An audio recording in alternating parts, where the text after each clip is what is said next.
नमस्कार दोस्तों, आप लोग को हमारे चैनल में स्वागत है। दोस्तों, आशा करती हूँ कि आप लोग स्वस्थ होंगे, मस्त होंगे, जहाँ भी होंगे ज़बरदस्त होंगे।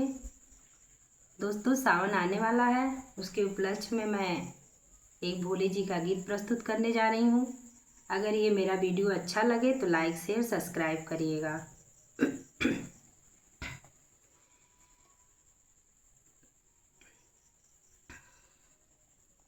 काहे हरदम बजावल करीले, काहे हरदम बजावल करीले, राउ डमरू बना देला पागल, राउ डमरू बना देला पागल।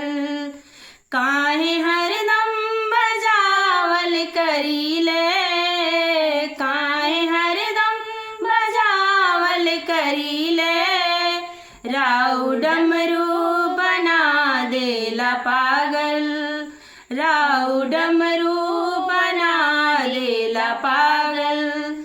छोड़ी पेड़ा मिठाई ये शिव जी, छोड़ी पेड़ा मिठाई ये शिव जी, काहे भंगिया के खोजल करीले, काहे भंगिया के खोजल करीले, काहे हरदम बजावल करीले, काहे हरदम बजावल करीले, राउ डमरू बना देला पागल, राउ डमरू बना देला पागल।